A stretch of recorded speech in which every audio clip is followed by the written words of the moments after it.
Hai, Assalamualaikum. Saya Dr. Fatih daripada Recharge 360. So, bertemu lagi kita kembali dalam hari ini, episod yang baru. Bersama dengan saya dalam episod kali ini adalah Encik Azwan yang jadi kita punya tetamu undangan untuk topik kita tentang kesuburan hari ini. So, kalau korang nak tahu apa yang kami nak bincangkan hari ini tentang topik kesuburan yang seterusnya, stay tune. Jangan lupa follow Recharge 360.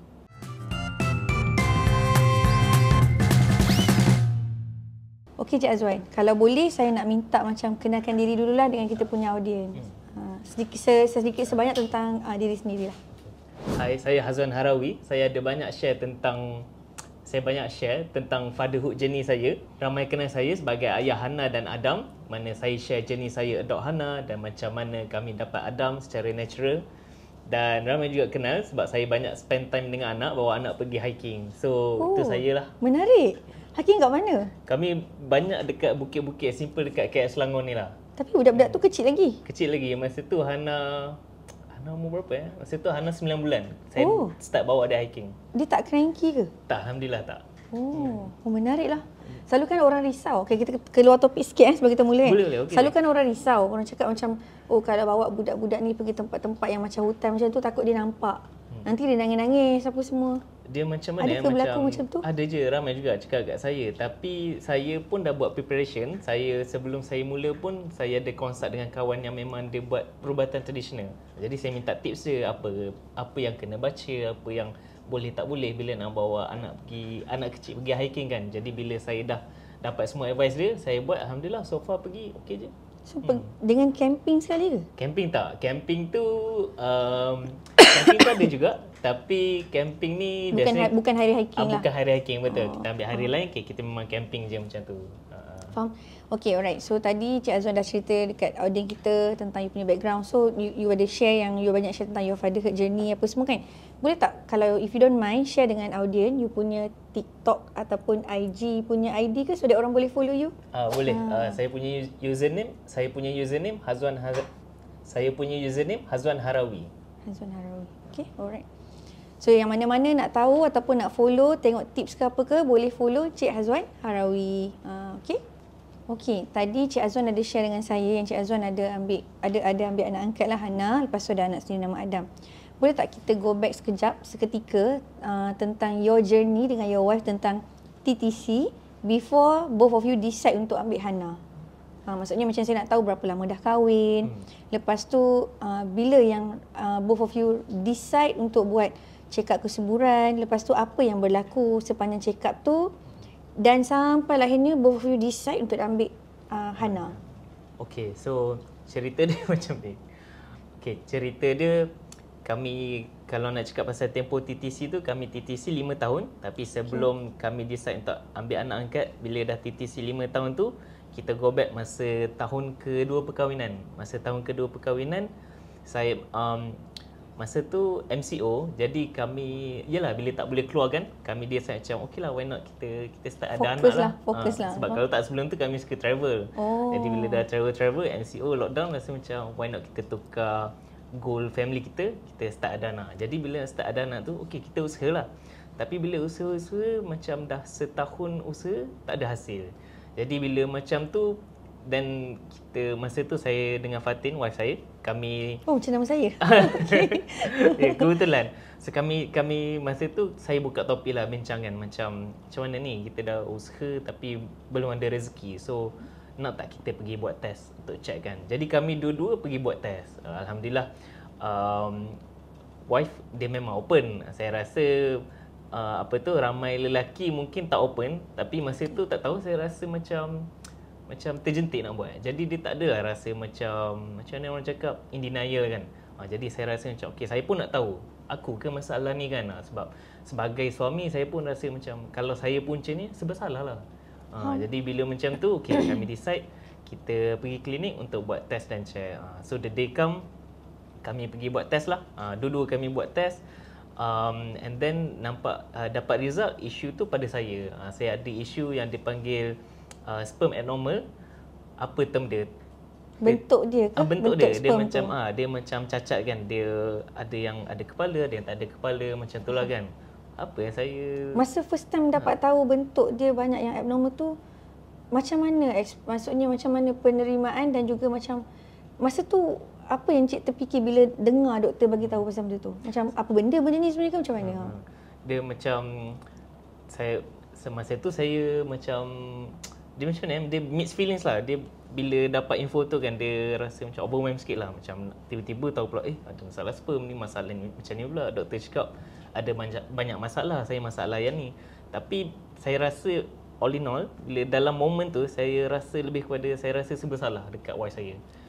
So jadi bila macam tu, bila perasaan tu datang, saya rasa macam saya nak cuba merawat supaya kami boleh ada anak macam tu. Jadi saya rasa perasaan tu lebih kepada rasa bersalah rather than dia rasa macam sedih atau ni apa kan.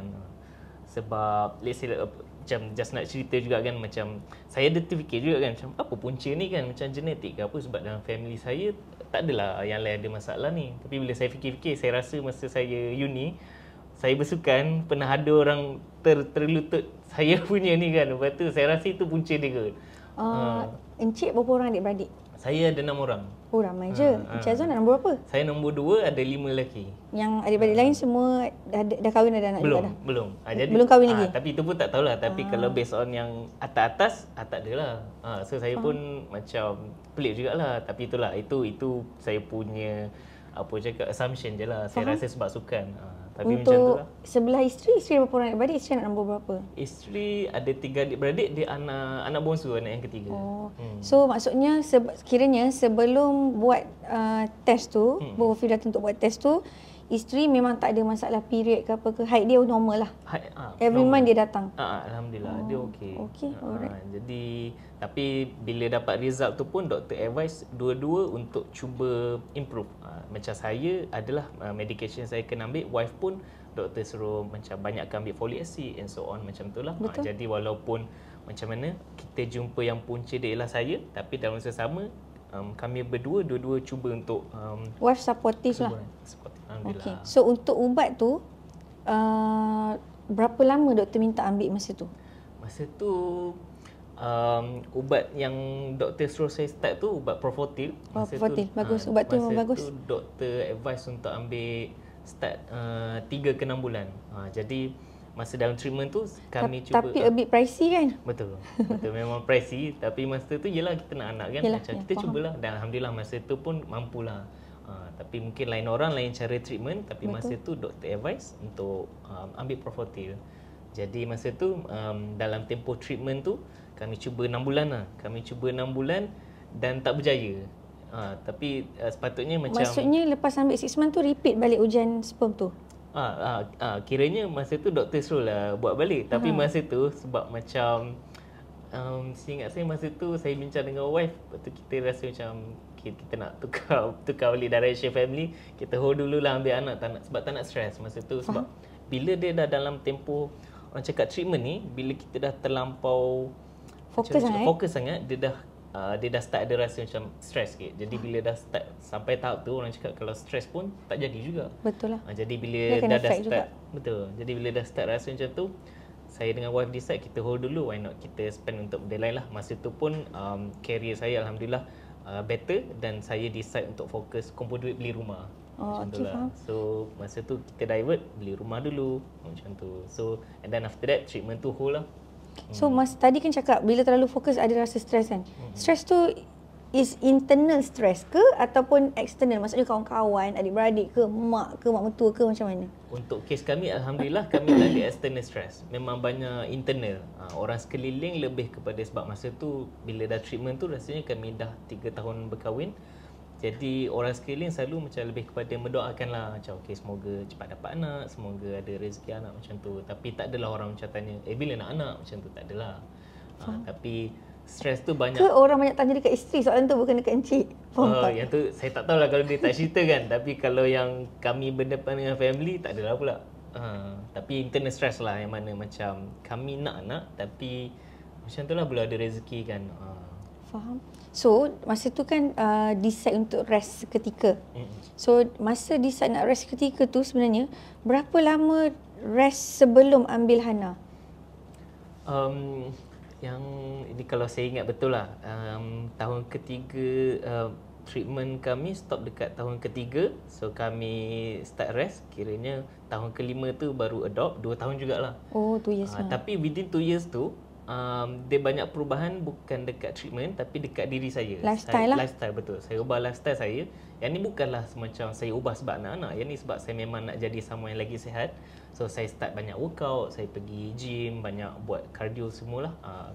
Pemakanan pun saya ubah. Sebelum ni kami banyak makan fast food lah, apa semua sedap-sedap kan. Tapi within that 2 years tu kami banyak makan real food. Wife banyak masak, betul, saya pun banyak makan yang makanan betul lah, simple-simple kan. Jadi makanan sihat lah. Betul. Jadi tak tahu, mungkin dalam tempoh 2 tahun tu itu jadi antara faktor yang membantu untuk lepas tu wife boleh pregnant lah, kan. Okay. So masa ambil Hana tu, boleh share tak dengan audience macam mana both of you boleh decide nak ambil Hana? Macam mana boleh both of you boleh macam come to decision, okey lah, kita tahu kita dua-dua memang anak-anak. Tapi sebab belum ada rezeki lagi, then why not kita ambil anak angkat lepas itu. Satu. Yang kedua, kenapa, maksudnya macam mana wife pun boleh setuju untuk ambil anak. Yelah, setengah orang ni dia ada pendapat personal dia macam kalau tak ada tak apalah, dia memang tak nak, dia nak memang daripada zuriat dia juga kan. Dia macam tu. Okay, macam mana kami decide. So bila dah masuk tahun kelima tu, yelah orang cakap dah 5 tahun kahwin. So kami sembang balik macam sorry, silap, bukan macam tu cerita dia. Okay, dah masuk tahun kelima tu, sekejap saya recall balik. Okay, cerita dia tahun ketiga tu, yang bila lepas treatment tu tak berjaya, dan kami sembang balik, okay, treatment tak berjaya, for now kita dah tak nak spend lagi lah untuk treatment sebab saya nak fokus untuk beli rumah. And then secara apa cara yang kita tak perlu spend duit for now. Jadi masa tu dan adoption lah come to mind. Siapa yang mula bagi idea tu? Cik Azwan ke ataupun isteri? Saya yang cakap, tapi saya rasa dia macam at the back of our mind, kami memang sentiasa ada adoption. Sebab apa tahu? Sebab dalam family, wife pun yang bigger family lah, wife pun ada anak angkat dalam big family dia. Dan saya pun ada adik-beradik tiri. Jadi dia macam macam mana orang cakap, kami tak pernah, bila dah dalam family ada orang cakap yang apa tu, macam anak angkat, adik-beradik tiri, dia tak rasa macam nak ambil anak angkat ni something yang susah. Tak rasa benda yang awkward sangat lah. Betul. Dia rasa something yang macam okay, kalau kita ambil anak, kami dah tahu macam mana nak sayang anak tu. Macam mana kami sayang, macam mana saya sayang adik-beradik saya, macam mana wife sayang dia punya family, macam tu lah. Faham? Okay. So, lama tak proses tu? Proses nak ambil Hana tu? Okay. So, susah tak? Bila tahun ketiga tu, kami decide, okay, kami fikir tu, then come to my option, adoption. And then kami start research macam mana nak apply. So, kami apply lah, ada through JKS, ada through agency. And then, once dah settle semua proses pendaftaran, interview apa semua, masuklah waiting period. Oh, dia ada interview juga ya? Ada. Dia nak tahulah kita punya income lah, semualah background kita, macam tu. Kena ada referral kawan juga, macam-macam lah. Jadi bila dah habis semua proses pendaftaran tu, memang ada waiting period. Yang ni dia lain untuk setiap orang. Ada orang dah sampai 5 tahun, ada orang sampai ni. Dia kenapa dia berbeza tau? Dia sebab masa interview, apa kriteria anak angkat yang kita nak. Ada orang dia letak mungkin macam contoh dia nak lelaki saja. Jadi dia kena tengok availability pada masa tu. Jadi bila dah settle tu, kami dah daftar, dan kami macam okey lah, tutup buku lah, dan kita just move forward dengan hidup. Masa tu memang Cik Azwan dengan isteri memang nak decide nak anak perempuan lah? Masa tak juga, masa kami open je. Kami open, cuma syarat kami letak nak warga negara lah supaya senang urusan sekolah apa semua kan. Jadi itu kriteria kami lah, simple je. And then itulah 2 tahun lepas tu, which is tahun kelima berkahwin ni, tiba-tiba dapat offer. Ada available anak angkat lah, ada bayi yang available. Jadi bila dapat news tu, kami ada masa 2 minggu je untuk decide. Sebab sekejap, sebab kalau tak dia nak pass offer tu pada orang lain pula.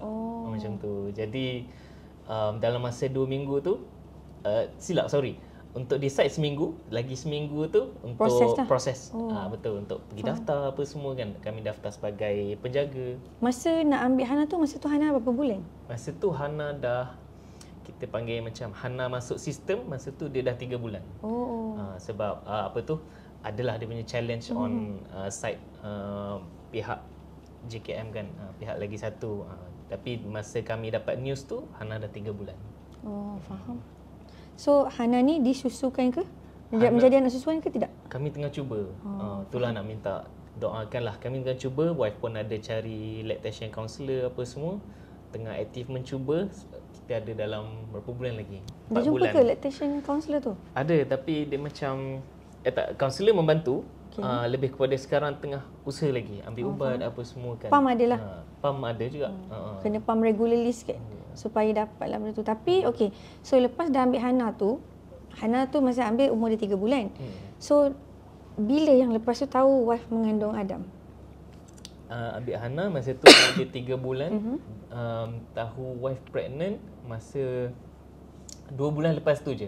Oh, sekejapnya. Tak adalah lama sangat. 2 bulan lepas tu, sebab wife period dia tak datang. 2 bulan lepas tu wife cakap, cuba beli test kit kan, kita test kan.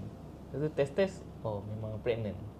Masa tu perasaan saya macam susah nak cakap lah.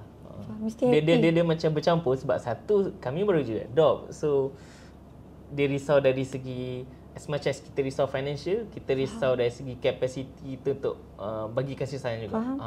Sebab tempoh tu pendek sangat. Takutkan ada 2 anak dalam masa, orang kata dalam masa kurang setahun, risaulah. Takutkan anak pertama terabai. Sekarang Adam umur berapa? Sekarang Adam dah 6 bulan Alhamdulillah.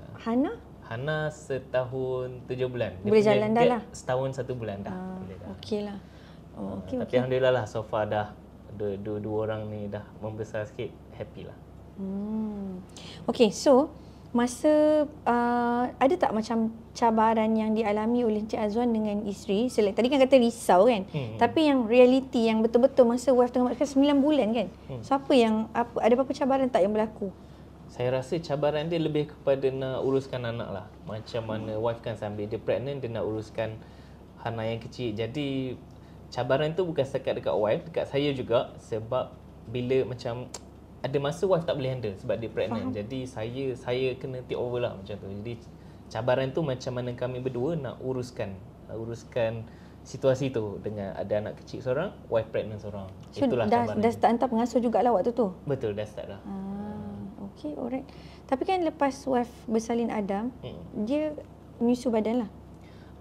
Ada cuba menyusu, tapi sebab saya rasa mungkin sebab first born, tapi dia susah.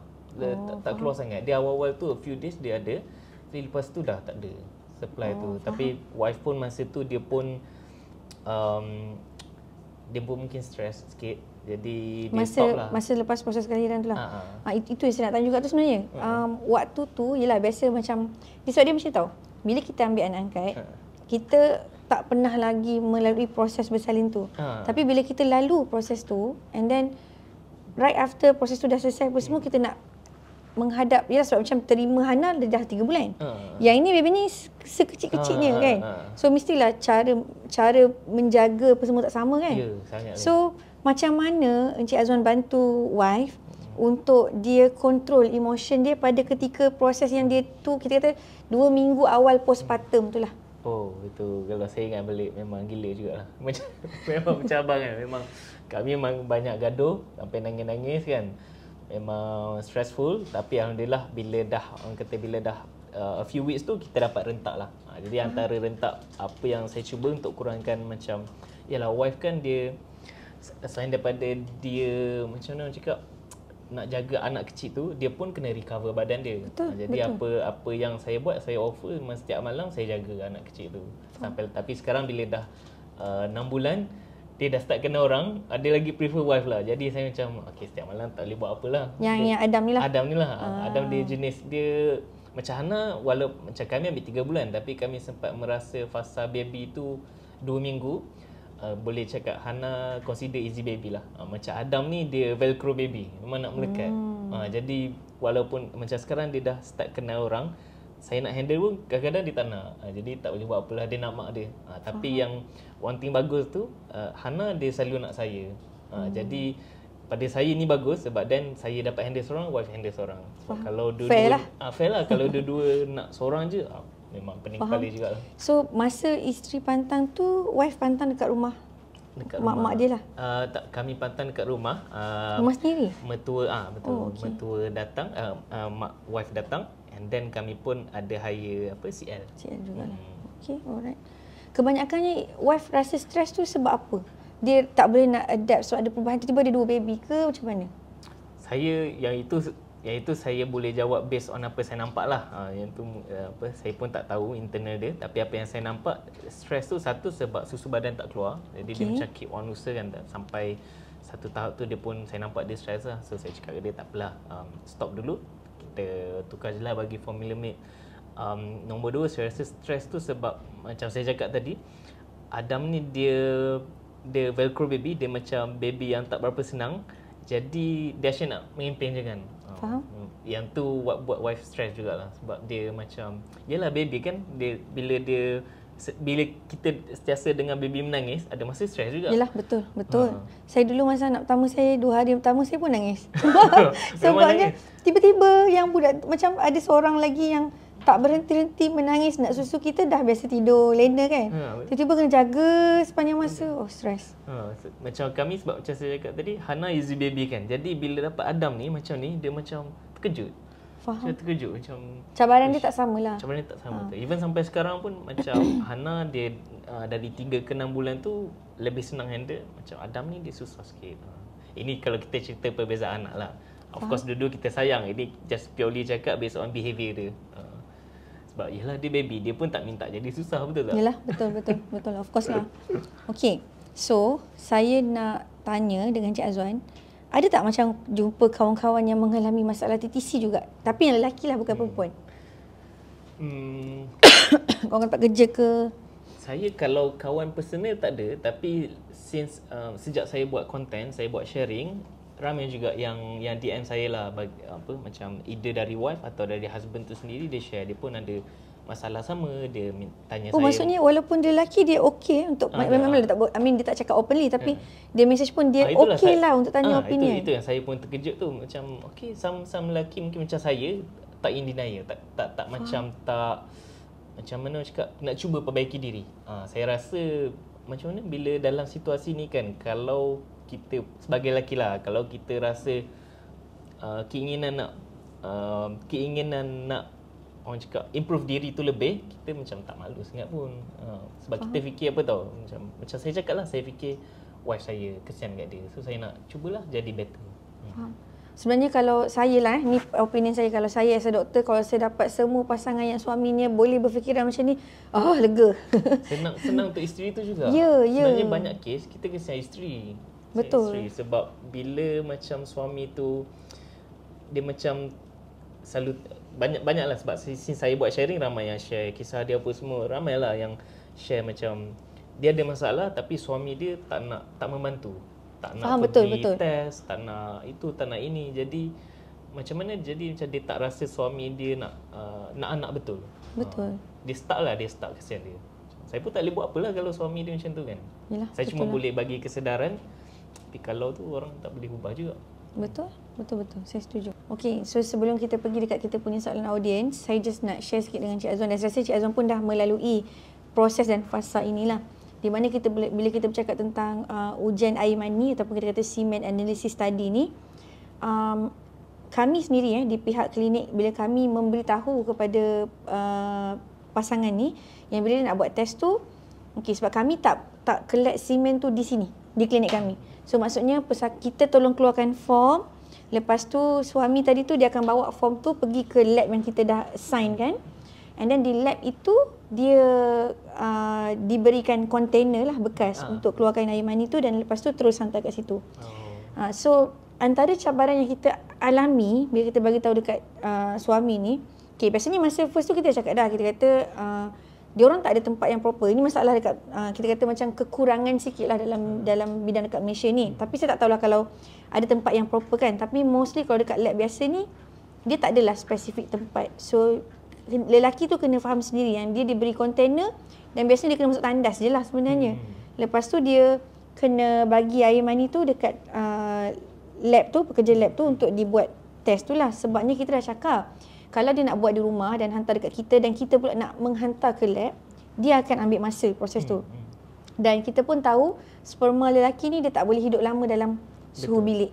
Kan? So saya pernah dapat juga beberapa kes yang bila dia dah sampai dekat lab tu dan bila dia tengok setting tempat tu bagi dia rasa tak proper, so dia cancel. Oh, macam tu pula. Macam tu. So dia tak nak buat lah. Lepas tu dia call kita balik. Dia kata, kenapa tak ada tempat yang proper? Lepas tu saya cakap lah, kita dah bagi tahu dah memang tak ada tempat yang spesifik. Dia request nak buat dekat rumah kan. Dia kata, tak boleh nak, kita orang tak boleh nak buat macam tu lah. Sebab nanti risiko kalau semen dia, sperma dia mati. Then macam mana kita nak dapat the right betul. Macam diagnosis kan. Sorry, macam saya tambah sikit. Macam saya pun masa SPM dulu saya ambil biologi. So saya pun faham yang sperm dia ada tempoh masa betul. dia. Kalau tak kena bekukan dia. Betul. Untuk apa tu? Control dia punya lifestyle lah. Quality dia, betul. Okey, so sebenarnya untuk ujian air mani ni kita nak tahu sama ada pasangan lelaki ni dia mengalami masalah yang obstruction ke ataupun yang bukan obstruction. So macam yang Cik Azwan bagi tahu tadi, kalau lebih kepada count, number, bilangan, bentuk dia yang kurang ada yang abnormal ke apa ke, itu lebih kepada yang bukan obstruction. Okay. So ada lelaki yang dia mengalami masalah, kita kata keadaan tu kita panggil azospermia. Maksudnya dia tak ada sperm, kosong. Saya pernah dengar. So kalau kita kata kita buat test tu, kita akan dapat bacaan tu semua kosong. Ya, saya ingat report tu dia ada ni. So biasanya keadaan macam tu, kalau saya nak memudahkan pasangan ni faham, saya cakap dia seolah-olah air kosong tak ada cordial, faham tak? Macam nak bagi dia faham bahasa tu bagi mudah. Okay. So biasanya kalau kes-kes yang berlaku begitu, kita nak tahulah ada tersumbat dekat mana-mana ke saluran dia tu kan. Ataupun memang ada masalah daripada segi genetik ke yang dalam badan suami tu sendiri. Dia kalau sebut genetik ni, dia bukan related dengan family ke apa ke, bukan sangat. Dia kromosom dalam badan orang tu sendiri. I see, faham. Okay. So biasanya selanjutnya apa yang kita akan buat, kalau untuk doktor lah, kita akan, kalau ada masalah yang obstruction tadi tu, yang bacaan dia kosong-kosong tadi tu, kita kena rujuk dekat pakar lah. So kalau dekat sini kami hantar ke HUKM untuk buat nama test tu PESA test. So dia akan ambil sampel sikit tisu dekat kawasan kemaluan lelaki tu lah. Adalah caranya doktor dia akan ambil, doktor pakar akan ambil. Lepas tu baru kita tahu dengan lebih terperinci masalah di kat mana, apa nak kena buat, next step macam tu. Itu kalau isu yang tadi tu lah kosong tu. Betul. Tapi saya tak sure kalau macam kawan-kawan doktor saya yang lain. Cuma untuk saya sendiri, pengalaman saya sendiri, saya ada dah dapat beberapa kali juga kes yang dapat azospermia ni. Tapi ada juga yang saya refer yang maksudnya suami tu dengar cakap lah dia mahu untuk pergi buat tes PESA tu ada. Tapi kebanyakannya memang masalah lebih kepada masalah general je. Yang macam sama ada bentuk dia ke, volume dia ke, count, number dia, speed dia ke apa ke. Which kita tahu memang kita boleh bantu lelaki tu dengan ubat-ubat tadi lah. Macam Profortil, ada lagi Sebax, ada beberapa lagi lah yang CoQ10 enzyme semua tu. Cuma adakah kiranya masalah dua ni, maknanya kalau yang apa orang panggil unobstructed tu lebih senang untuk rawat? Yang non-obstructed tu lebih senang dirawat. Sebab dia memang dia ada, bukan tak ada langsung. Dia bukan kosong-kosong kan. Cuma kita just macam nak kena tambah dia balik lah. Okay. Lagi satu saya nak share. Sebenarnya bila kita bagi rawatan dekat mereka yang untuk tambah number, the count, volume ke, speed ke, bentuk ke semua tu, betul lah macam yang Cik Azwan cakap tadi, doktor biasanya akan bagi dalam masa 3 ke 6 bulan. So after that 3 to 6 months, sebenarnya digalakkan untuk repeat balik.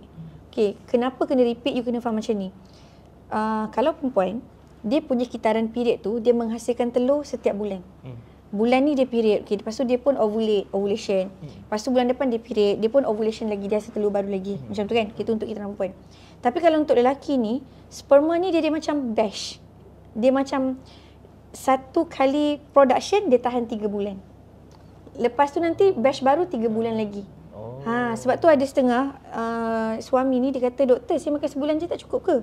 Sebenarnya tak cukup, memang kena, sebab kita kata dia punya cycle tu 3 bulan macam tu. So kalau kata contoh suami tu makan 1 bulan saja ubat, bulan depan dia terus nak buat study yang baru, semen study yang baru, dia tak akan dapat good result. Dia tak akan nampak apa-apa perubahan lagi lah. Tapi kalau dia repeat within 3 to 6 months, insyaAllah dia akan boleh nampak result yang lebih bagus. Dan sebenarnya saya pun nak ketengahkan dekat sini, kita bukan cakap, oh you makan ubat ni je, confirm akan okey. Tak. Dan saya sangat setuju dengan apa yang Cik Azwan buat tadi. Lifestyle you ubah, pemakanan, you start buat exercise. Sebenarnya benda-benda itulah yang membantu internally. Sebab bila you sihat, you happy, semua chemical proses dalam badan ni berlaku dengan baik. Dan hormon semua yes, tu kan? betul, dia akan smooth. Sebenarnya kalau dia bukan obstruction yang pure obstruction, tapi dia lebih kepada genetik. Mungkin lelaki tu hunsa. So dia XXY. Faham. Macam tu. Yang tu saya pernah jumpa sekali kes. Sepanjang hidup saya sekali saya jumpa. Lah kan? Tapi memang saya dengar pakar tu advise dia untuk adoption lah. Saya pernah juga jumpa yang isteri memang tak ada rahim. Yang tu saya dengar. So yang memang masa tu saya sendiri yang scan, patient tu saya macam kenapa pendek ni? Kan macam kenapa tak masuk ni? Macam betul ke kan? So, kita pun jadi macam sebab tak pernah jumpa sebelum ni kes macam tu. Dan saya ikut pakar, saya bagi tahu, pakar kata okey, hantar dia dekat pakar dekat SUKM. Dan bila kita hantar, saya contact balik prof. Saya tanya prof, betul ke finding saya kan? Prof kata betul lah, memang dia tak ada rahim. So saya tanya dengan prof, kes macam ni biasanya apa yang kita nak buat kan? Sebab nak advice dia kan? Nak advice macam mana kan sebab mana tak ada rahim kan? Sebenarnya kita tahulah, tapi macam mana nak cakap tu kan? Betul. Tapi prof cakap lah memang tak ada cara lain, memang kena adoption. Sebab IVF ke apa pun tak boleh buat sebab dia tak ada rahim. So tak ada ruang untuk baby tu nak membesar kan? Macam tu lah. Cuma penerimaan pesakit tu sendiri tu subjektif lah. Saya kata tak apa, datang je. Saya kata tak boleh, suami dia tak bagi sebab bagi suami dia kalau datang ke klinik which bermaksud memang dah jadi bukan semula jadi. Lah pula. Lepas tu saya kata lah kita bukan buat anak angkat apa bukan pun, kita je nak nasihat je, tak boleh. So datang je bermaksud memang dia akan jadi benda yang bukan semula jadi. Dia nak, dia kata suami dia kata dia nak benda semula jadi. Lepas tu saya kata tak apalah macam ni lah. Kalau susah sangat, kalau suami malu nak datang ke apa ke, it's okay, kita buat Zoom. Kan? Berjumpa, boleh cakap dengan saya melalui Zoom lah. Tak nak juga. So dia kata bila dia momen melibatkan doktor, automatik benda tu bukan semula jadi dah. Lain macam. So macam mana ni kan? Susah jugalah kalau macam tu. Saya rasa ramai kadang-kadang kan, dia bagi semua yang macam orang kata excuses merapu ni sebenarnya lebih pada dia tak nak. Dia malu lah kot, dia segan nak datang. Kan? Jadi dia bagilah 1001 excuses kan. Betul. Ramai lelaki sebenarnya dia kurang tahu ataupun dia ambil ringan lah tentang isu masalah sperma ni. Okay? So daripada pengalaman Cik Azwan sendiri, bagaimana penemuan result Cik Azwan tadi tu mempengaruhi cara Cik Azwan, kita kata melihatlah you punya effort untuk dapat baby tu. Okay, contoh macam tadi you kata, okay, first kali tahun pertama tu you guys banyak pergi jalan-jalan. Tahun kedua you dah mula fokus lah sebab masa tu MCO kan. So the moment you tahu ada masalah sikit dekat bahagian sperma ni, and then you start buat usaha yang lebih agresif tu, boleh share tak macam mana you compare you punya usaha tu yang selepas tahu dengan sebelum tahu? Okay. Saya rasa usaha tu masa buat tu, of course bila dah tahu tu memang lagi orang cakap lagi lebih banyak effort lah. Sebab memang kita dah tahu kita bermasalah. Saya tahu saya bermasalah, jadi saya nak cuba betulkan supaya kami boleh dapat anak lah, supaya boleh dapat anak lah. Tapi sebelum tahu tu, kita memang kalau nak bahasa mudah dia membabi buta lah kan. Kira macam okey lah, kita try je, jadi tak jadi nombor 2. Itu yang first lah. Itu yang first lah. Senang cerita orang cakap macam buat benda tanpa hala tuju lah. Tanpa tujuan kan. Macam okay, kita buat je, tapi pada saya bila kita buat something ni, kita kena letak tempo. Berapa lama kita buat ni, jadi tak jadi. Ada result ke tak. Macam KPI lah. Yelah, betul lah. Macam tu kan. Jadi bila tak ada result, and then kita fikir pula apa action plan seterusnya kan. Macam okay, tak ada result, then macam tu lah, kita cubalah check, diagnose kan. Tapi pada saya, kalau untuk orang lain lah, kalau ambil masa lama sangat sebelum untuk nak pergi diagnose tu, pada saya dia dah bazirkan masa. Dan pada saya masa ni ialah benda yang tak paling mahal balik. Betul. Sebab kita tak boleh dapat balik. Betul. Pada saya macam okay, duit mahal, masa lagi mahal. Betul, saya setuju. Jadi masa tu lah, pada saya masa tu penting. Sebab apa tahu, lagi lama kita tunggu untuk pergi check dan diagnose, lagi banyak masa habis. Sebab imagine ni, okay, ambil masa 2 ke 5 tahun just untuk diagnose. By the time kita 30 baru nak cuba usaha. And then usaha pula ambil masa berapa lama lagi. Lepas tu by the time anak tu dah lahir, tentang kita dah contoh 35, 40. Takkanlah kita nak besarkan anak tu masa kita dah berusia, orang kata berusia ataupun kudrat dah tak ada sangat. Jadi situasi tu lain. Berbanding besarkan anak bila kita ada tenaga masa umur mungkin 20-an, atau macam saya lambat sikit dah start 30 baru ada 2 anak. Pada saya still okay berbanding bila dah start umur 40 Baru nak mungkin ada dalam anak. lain situasi. Faham. Sebab dia akan berbeza, kita kena fikir bukan saja pada kita besarkan anak, tapi macam mana anak pandang kita masa tu. Faham. Cabaran dia tak sama lah. Cabaran dia tak sama. Macam mana anak tu pandang bila dia, macam contoh antara classmate dia tengok orang lain ada parents yang lebih muda, parents dia tua sikit. Lain lah. Faham? Betul. Oh, saya tak terfikir sebab macam tu. Tapi betul lah. Okay, alright. So next, soalan kita adalah macam semasa both of you decide nak ambil anak angkat tu kan, mesti ada cabaran-cabaran yang both of you hadapi. Macam tadi kan Cik Azwan cerita, dia ada interview, kriteria, semua tu kan. Ada tak any specific event yang berlaku yang macam both of you tahu, okay, ini adalah ujian dan kita kena hadapi benda ni? Oh. Ketika proses tu, sebelum betul-betul dah ditelefon kata, okay, dah ada baby, dah get ready. Oh. Saya honestly tak ada sangat ujian macam tu. Ujian dia ialah masa kami dapat news ada baby available, dia lebih kepada internal. Macam wife saya, dia memang okay untuk proceed. Dia just cakap, okay, you decide lah nak ke tak kan. Tapi saya yang macam tanya diri sendiri banyak kali, betul ke nak ni kan. Saya almost tak nak sebenarnya sebab saya macam Risau dengan tanggungjawab tu ke? Responsibility tu? Yes, betul. Saya takut terlampau berat, saya tak boleh galaskan. Financial satulah, tapi satu lagi sebab macam background saya dibesarkan dengan family yang mak ayah bercerai. Jadi benda tu dia, of course dia akan affect confidence kita bila kita nak ada anak. Jadi benda tu yang saya dah ulangkan, macam adakah kita takut untuk repeat apa yang jadi kat parents kita. Faham. Itu macam lebih kepada trauma response lah. Jadi benda tu yang buat saya fikir banyak kali. Tapi itulah, bila bincang dengan wife, kalau bukan sekarang bila lagi kan, takkan nak tunggu dah tua kan. So kami proceed je lah adoption, Alhamdulillah. Faham. Okay, alright. So next question kita daripada audience kita kan, macam selepas proses adoption tadi tu berlaku, lepas tu tiba-tiba pula kehamilan secara semula jadi pula tiba-tiba berlaku kan. So masa tu boleh tak share macam momen tu, apa yang dia bagi, macam kita kata efek lah ataupun kesan dan harapan kepada Encik Azwan dengan wife. Okay, saya cuma just nak tambah sikit, macam masa lepas dapat Hana tu, wife tengah cuba nak susukan dia lah kan. Jadi dia ambil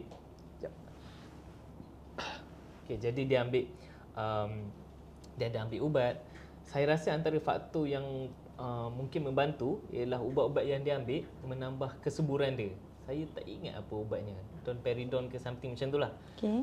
Jadi menambah kesuburan dia, yang mana masa tu pun saya dah healthier lifestyle lah. Jadi mungkin combination tu buatkan wife dapat mengandung. Jadi bila dah mengandung tu, harapan tu first of all memang saya masa tu dah lah nak ambil anak angkat ni, dah takut ni tiba-tiba ada pula anak sendiri, lagilah takut kan. Tapi memang masa tu kita just anggap macam kita memang nak anak, dan Alhamdulillah Allah bagi pula kan. Macam apa lagi kita nak kan. Betul. Jadi dia nanti macam seolah saya tak bersyukur pula kan. Betul. Saya takut yang tu sebenarnya, saya takut tak bersyukur. Jadi saya tak banyak soal, kita carry forward je lah, kita teruskan je lah, tak boleh complain lah. Faham, betul. Dia Setuju. macam kau nak sangat anak kan, dah Betul. Allah dah bagi. Macam tu lah. Soalan yang luar topik, bukan audience tapi soalan saya. Okay. So ialah first baby tadi ambil Hana, tiba-tiba pregnant, tahu yang kedua ni lelaki kan. Tapi sebelum tahu lelaki tu mestilah macam tak tahu kan, tak sure apa semua kan. So bila dah tahu macam, oh dah tahu dah dapat baby boy. Kalau pada saya lah macam, oh aku dah dapat satu couple, dapat pasangan lah. So macam ada tak wife bagi tahu ataupun both of you share, lepas ni kalau ada lagi rezeki okey je untuk dapat the next baby. Kau macam mana? Saya sendiri, saya beritahu wife saya dah tak nak tambah dah. Kiranya nak sekarang ni kat tengah sini. family planning lah. Betul. Family planning, dan memang saya, sebab yelah dah dapat sepasang, macam dah ada satu boy, satu girl, saya rasa macam okey cukup lah. Saya pun rasa dah satu, mungkin sebab saya tak tahu lah, mungkin sekarang cakap tak nak kan sebab penat apa semua kan, tapi akan datang kita tak tahu. Tapi for now saya rasa dua tu cukup, dapat boy girl lengkap. Kalau naik kereta pun muat satu kereta. So macam okey lah, cukup Penuh lah. dah sekarang ni. Penuh dah. Okay. So for now memang 2 orang je, insyaAllah. Lagi satu sebab macam saya pun membesar dalam family yang orang kata tak, macam mana, family yang ada kekurangan juga. Jadi kalau boleh saya nak cuba fokus quality lah pada Faham. anak. Jadi saya nak besarkan anak dalam environment yang bagus. Macam Betul, sebab kalau terlalu banyak, yelah memang benda ni actually agak kontroversi lah. Banyak juga orang yang kata macam anak tu rezeki. Saya setuju benda betul, tu. saya pun setuju. Sangat setuju. Tapi saya adalah antara orang yang mementingkan kualiti. Sebab tu saya ada 2 anak, saya dah macam, dan lelaki perempuan, saya dah macam okey dah. Lelaki perempuan juga doktor. Wow, Yang sebelum tu lelaki, nombor 2 tu perempuan. So saya dah macam okey lah. Saya memang fokus kepada kualiti berbanding kuantiti, sebab saya takut saya tak boleh nak bagi layanan yang sama rata. Betul. Saya risau macam itulah. Saya pun ada 6 orang adik-beradik, saya yang sulung. So okey je, mak ayah semua tu okey, tak ada masalah apa semua. Cumanya kita memang kita tak boleh lari lah daripada layanan yang tak sama rata tu kan. Tak boleh nak elak, sebab kita pun manusia kan. Betul. So saya cuba untuk tak nak jadi macam tu lah.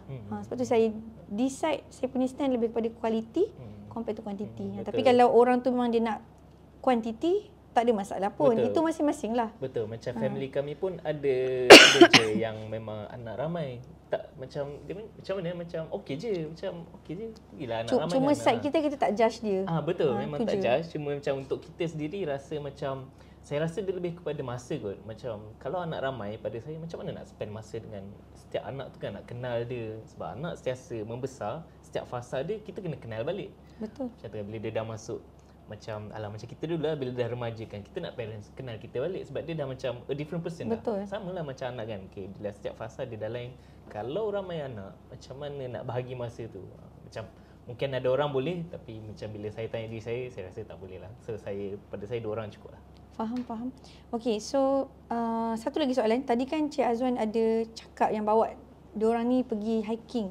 Sekarang ni kalau pergi hiking bawa dua-dua lah. Bawa dua-dua. Okey je. Okey je, Manageable lah. Wife pun okey lah. Cuma of course ada cabaran lah. Cabaran dia macam certain tempat tu fitness level saya okey, tapi wife pula ada masa dia penat lah. Jadi ada masa kami pergi je hiking as part of macam orang kata family quality time, tapi sampai ke puncak ketak nombor 2 lah. Faham. Macam tu. Janji keluar kita hiking sekejap. Tapi budak-budak tu mesti rasa seronok. Sekarang mungkin dia tak berapa faham lagi. Tapi lama-lama dia akan faham. Tapi macam saya start bawa Hana umur dia 9 bulan, seingat saya. Bila sekarang saya nampak dia macam tak, orang kata apa, tak nampak dia natural lah dengan bila keluar tu kan. Nampak dia okey, tak rasa ni, bila bagi dia grounding dia seronok. Nampak best lah. Menarik. Memang exposure budak-budak tu. Bagus. Alright, okay. Tadi kita pergi dekat segmen bahagian soalan-soalan yang kita dapat daripada audiens kan. Kali ni kita nak pergi lebih kepada mitos dengan fakta lah. Dia bentuk soalan jugalah. So, Encik Azwan boleh bagi jawapan on your own words lah. Okay? So, kalau macam pernah dengar, kebanyakannya pasangan ni dia agak, macam Encik Azwan cakap lah, dia denial kan. So, kebanyakannya akan fikir, tak boleh lelaki lah, dia akan fikir kesuburan lelaki ni tak penting sangat. Tak kata dia lebih kena fokus isteri dulu. Apa-apa hal pun dia lebih kepada wanita yang kena check semua benda, yang lelaki ni tak apa, kemudian pun tak apa. So macam mana you punya pandangan lah tentang benda ni? Tak patutlah. Pada saya memang kena check dua-dua. Sebab tu masa kami nak diagnose tu kita bawa dua-dua terus. Dan kita boleh check. Unless memang dah verified okey, yang let's say lah wife memang ada masalah, macam contoh tak ada rahim tu, itu cerita lain lah. Tapi kalau memang first time nak diagnose, pada saya memang patut bawa dua-dua terus check. Betul. Sebab ni lagi satu, kalau dia datang berdua, support system tu ada. Betul. Kalau seorang-seorang je, nanti dia akan rasa macam aku seorang je ke yang nak anak ni kan. Macam tu. So tak seronok lah benda tu sebenarnya. Dan lagi satu untuk kami daripada side pegawai perubatan ni, kenapa kita minta pasangan tu ada dua-duanya, sebab mudah untuk kita explain kepada kedua-duanya untuk faham. Dan kalau sekiranya pasangan tu ada soalan time tu, kita boleh clearkan waktu tu juga. Berbanding kalau kita jumpa, contohlah isteri dulu ke ataupun suami dulu ke, and dia balik, dia pergi cerita kat pasangan dia, confirm maklumat tu akan ada berubah. Confirm. Mesti tak akan sama punya lah. Ada perbezaan. Bila dah buat ujian sperma, next soalannya tentang mitos. Setuju ke kalau macam audien ni berpendapat kalau ada masalah sperma je dah confirm sah-sah lah mandul? Mitos lah. Mitos sebab kita tahu masalah sperma pun ada pelbagai. Bila ada pelbagai tu memang kena check dulu. Ada yang boleh rawat, ada yang dia macam bukanlah boleh tak boleh, dia ada yang senang rawat, ada yang susah rawat. Ambil masa sikit. Ambil masa, betul. Jadi bila macam tu bukanlah macam bila ada masalah je mandul, tak. Tapi saya rasa ramai lelaki takut tu. Dia takutkan bila pergi check tu, okey dia tahu ada masalah, terus kena cop mandul. Saya rasa untuk most men mungkin akan tercalar lah ego dia. Dia tak nak ada stigma tu. Faham. Okay, alright. Jadi cara terbaik untuk tak nak kena cop tu ialah dengan buat apa? Tak pergi diagnose lah. Faham. Oh, betul lah. Kalau tak dah kena cop dah. Faham. Tapi sebenarnya kalau diorang buat test tu, benda tu confidential. Betul. Tak diberitahu pun kepada orang lain kan. Macam tu lah. Boleh je nak beritahu ke tak nak beritahu, kongsi ke tak kan, private ke. Tapi saya rasa mungkin dia dengan diri sendiri kot. Faham. Okay, alright. So soalan mitos yang seterusnya ni, adakah Cik Azwan berpendapat kesuburan lelaki ni, kalau kita nak perbaiki, dia hanyalah dipengaruhi oleh faktor ambil suplemen semata-mata? Tak, sebab memang mitos lah. Tak, sebab macam saya pun, saya start dengan suplemen dulu. Tapi tak berjaya, and then saya tukar lifestyle saya. Pada saya, cara saya pun bukanlah yang terbaik sebab sepatutnya dia dua-dua sekali. Serentak lah. Betul, serentak. Dalam ambil suplemen, tukar lifestyle. Tapi apa saya buat, saya ambil suplemen dulu, lepas tu saya stop, saya tukar lifestyle. Tapi kalau yang terbaik memang serentak dua-dua. Jadi kalau suplemen saja, macam biasa pengalaman saya lah, saya ambil suplemen je tanpa tukar lifestyle, tak menjadi juga. Macam tu. Saya ada satu soalan yang sensitif sikit. Boleh je? Tak ada pun dalam skrip ni semua kan. Sensitif sikit nak tanya lah. Masa pergi buat rawatan, check up semua ni, mesti doktor akan tanya ada smoking ke tak, vape ke tak kan? Betul kan? So masa tu Cik Azwan ada vaping ke ataupun smoking? Tak ada, memang tak langsung? Saya memang dari kecil lah memang tak ada. Okey, bagus. Alhamdulillah. Dia macam bila time aja adalah nakal sikit nak cuba kan. Tapi bila dah cuba tu okey dah lah, macam tak adalah macam lepas tu nak sambung merokok atau vape ke kan, tak. Jadi memang saya dari dulu tak adalah. Alright. So saya just nak share sikit lah maklumat ni. Sebenarnya kita pun memanglah as a doktor kita akan cakap tak boleh merokok. Itu memang semua orang tahu sebenarnya untuk general kesihatan. Tapi part of it, merokok ni memang dia akan bagi kesan sampingan dekat sperma tu sendiri. Cuma pesakit boleh cakap balik, doktor saya ada je kawan yang merokok tapi banyak pula tu anak dia kan, sampai doktor pakar kena suruh buat family planning pula. Tu macam mana kan? So sebenarnya kalau kita nak kata setiap satu tu tak boleh juga. Cumanya kena faham macam ni. Mungkin ada orang dia merokok tapi nasib dia baik. Betul. So dia dapat anak. Tapi mungkin ada orang ni dia merokok dan kurang bernasib baik dan tak ada anak. Jadinya saya rasa tak salah lah kalau betul-betul you fokus nak ada anak time tu, make a change. Stop sekejap ke, ataupun kalau boleh stop terus lagi bagus lah sebenarnya. Sebab benda tu mempengaruhi you punya treatment, proses-proses tu. Sebab kita nak kedua-duanya pasangan suami dan isteri ni buat perubahan bersama-sama. So bila buat bersama-sama ni, boleh dikatakan dia punya impact result tu lagi cepat dan lagi bagus lah. Positif dia banyak lah. Macam tu. Alright, so dengan itu kita dah sampai kat kita punya penghujung rancangan Recharge 360. Saya lagi sekali nak ucapkan terima kasih kepada Encik Azwan sebab sudi datang dekat sini berkongsi dengan kami. Kami memang memerlukan topik-topik yang sebegini untuk kongsi dengan audien, and our main target is kita nak kita punya audien kita, terutama kita punya rakyat lah, rakyat Malaysia ni, dia sedar. Betul. Dia kena tahu yang sebenarnya teknologi baru kat Malaysia ni dah banyak. Nak untuk bantu orang supaya dapat anak, apa semua macam tu kan. Tak nak dia macam masih lagi terkebelakang lah. Sedangkan kita dah cakap kita nak jadi negara maju kan. Kita nak jadi berdiri sama tinggi dengan negara-negara yang maju. So kalau kita nak berdiri sama level macam negara-negara maju lain tu, rawatan-rawatan macam ni pun kita kena berani ke depan lah. Kan. Macam saya share sikit kan, macam banyak yang message saya. Saya suka buat sharing sebab apa tahu, nak bagi kesedaran. Dia untuk orang yang dah tahu tapi dia decide untuk tak nak diagnose ke apa, yang tu saya tak kisahlah, itu pilihan dia lah. Tapi yang saya selalu buat sharing tu ialah untuk orang yang memang dia tak tahu. Dia ada orang, tak semua orang mungkin kira dia noob lah, tak tahu apa-apa langsung ni. Tak semua orang mungkin dia ada masa untuk pergi research kan. Okey, tanya klinik.